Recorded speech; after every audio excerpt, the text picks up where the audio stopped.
Bueno, estamos en la semana donde se ha conmemorado el Día Mundial de Toma de Conciencia del abuso y el maltrato hacia la vejez o hacia las personas mayores y muchas veces lo que no percibimos como violencia y es maltrato.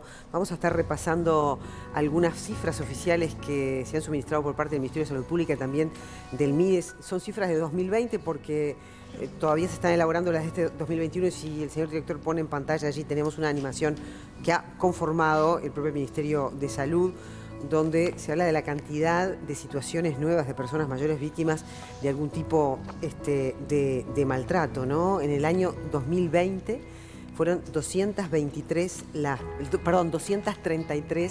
personas mayores que tuvieron que atravesar estas situaciones, ¿no? El 75% de los casos atendidos fueron mujeres. La violencia hacia las personas mayores ocurre en todas las clases sociales y a todo nivel y estrato económico. El Ministerio de Salud Pública da cuenta entonces de estas cifras y el MIDES, según nos ha informado la producción del programa, habla de los casos atendidos. El 40% fueron personas de entre 65 y 79 años, el 60% de entre 80 años y más. El 65% de las denuncias fueron por abuso psicológico, el 44% por abuso patrimonial o económico, el 25% por maltrato físico y el 20% por negligencia.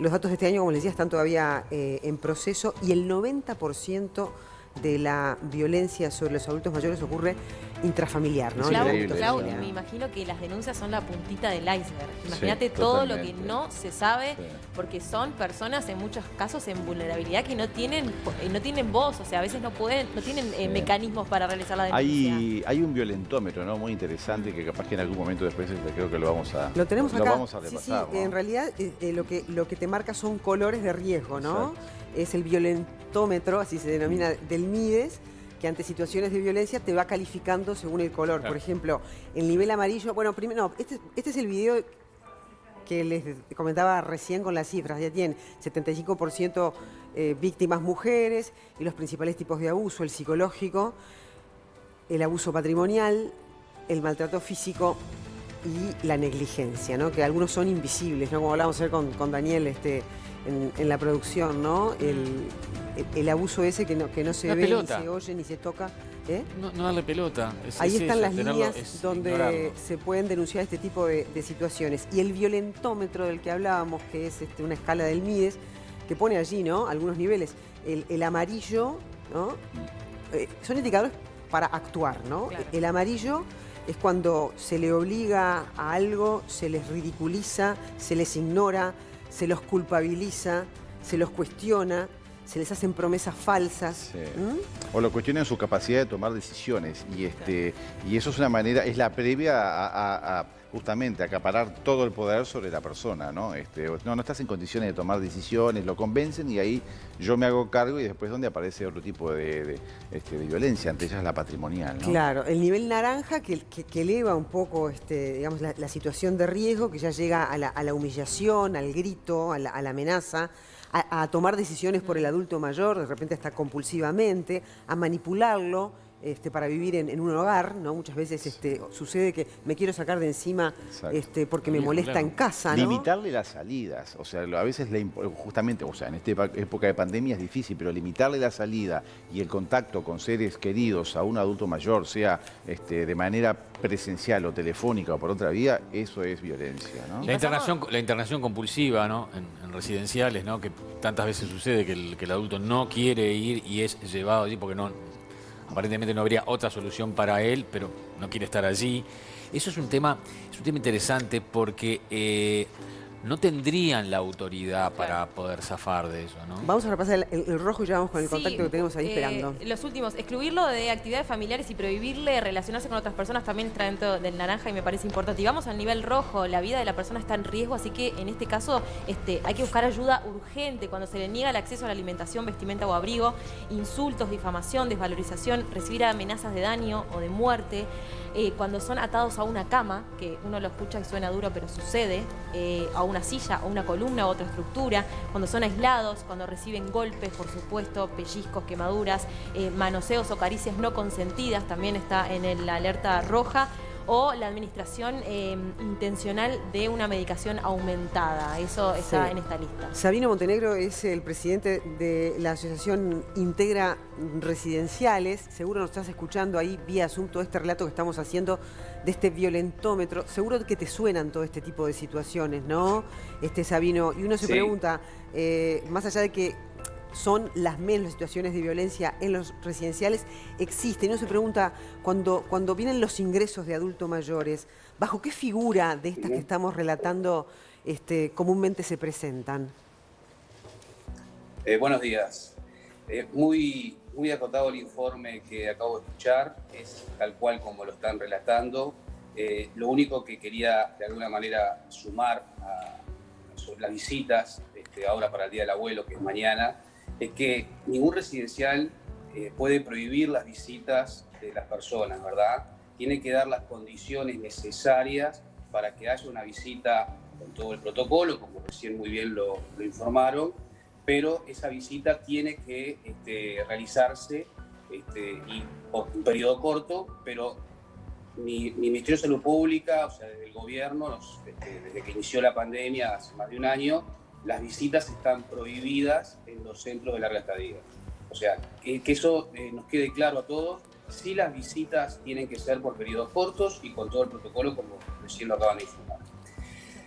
Con respecto a la pregunta, nosotros todos los ingresos a los centros de larga estadía tratamos siempre, que es lo que hablamos con los más de 100 residenciales que nuclea nuestra asociación, es que tiene que ser consensuado. O sea, que la persona mayor, la que va a ingresar a un centro de larga estadía, tiene que estar convencida de que va a vivir ahí a partir de ese momento, y existen contratos en el cual, mensuales, en el cual tiene que pagar la persona que ingresa al centro. Existen diferentes formas de comunicación con las personas para que sepa que va a vivir en otra casa. Claro, ahora... Eso sí. Eso en el caso de que la persona pueda decidir, ¿verdad? Existen muchas veces que la persona no puede decidir y bueno, ahí decide su apoderado. Claro, ahora, Sabino, ¿se han constatado situaciones de violencia en el ámbito de los residenciales como las que estábamos relatando recién? ¿En los que gerencian ustedes? Las situaciones de violencia hacia las personas mayores son permanentes. En los residenciales suceden, es en el menor grado. En lo que sucede más es, como ustedes bien lo dijeron, es en el ámbito familiar, llámese de los hijos, nietos y sobrinos.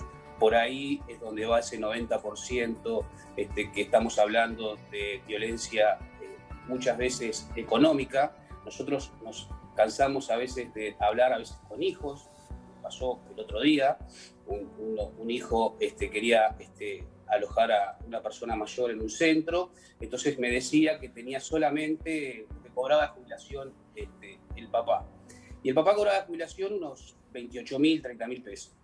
Entonces, bueno, había que conseguir un centro por ese monto. Lo que sucede es que la persona que yo estaba hablando no me estaba diciendo que el papá también tenía 3 o 4 apartamentos, una casa donde él vivía. Y bueno, los recursos económicos con el cual contaba su papá para poder acceder a un centro de larga estadía con condiciones adecuadas, eran solo esos 28.000 pesos. Y en realidad había bienes en el cual administraba el hijo, que no pensaba tocar de ese dinero para poder que su padre estuviera en mejores condiciones o poder elegir un residencial quizás con una hotelería mejor y con servicios mejores para vivir él. Entonces eso es una violencia, una forma de violencia que la vemos muy seguido y que bueno, que está como instalada en nuestra sociedad, de que bueno, el dinero que tiene es uno, porque nosotros precisamos otro dinero para vivir, y bueno, ese es claro, un caso Sabino, típico de violencia eso económica. Tiene que ver con las valoraciones. Y después está como con las la violencia sí. psicológica, ¿verdad? Claro. Que eso que decías vos tiene que ver con las valoraciones negativas que hacemos nosotros como sociedad. Asociamos al abuelo o a la persona mayor con un estorbo, con una molestia, es decir, nos los tenemos que sacar de encima, ¿no? Y en todo caso, ya no es nuestra responsabilidad. Y me imagino que también deben haber situaciones de abandono muy dolorosas, ¿no? Personas mayores a las que no las visita nadie y que se mueren de tristeza. Y me imagino que con la pandemia esto debe haber crecido y se debe haber agudizado, Sabino, ¿no? Sí. La pandemia, dentro de lo negativo que ha sido esta pandemia, para nosotros ha sido positivo porque hemos podido visibilizar todas estas cosas e instalar en la sociedad qué queremos hacer cuando nosotros seamos viejos, cómo queremos que nos traten y quizás pensar también que como tratamos a veces a las personas mayores que necesitan cuidado las 24 horas, porque los centros de larga estadía no son más ni menos que casas en el cual uno da servicios y da cuidados a las personas, básicamente a las personas que necesitan cuidado las 24 horas. Que se hace muy difícil hacerlo en una casa donde uno tiene hijos, donde uno tiene que trabajar y demás, y termina también dándole un trato no muy bueno porque no le puede dar ciertos servicios y atenderlo como es debido. Pero sí, el abandono muchas veces familiar, nosotros en todos los residenciales que nos están viendo, saben que hay veces que la única comunicación que tenemos a veces con un hijo es cuando paga, que nos avisa que hizo el giro y que depositó el dinero. Claro. Es muy triste, pero bueno, eso es un poco como somos y es un poco lo que hay que poner sobre la mesa.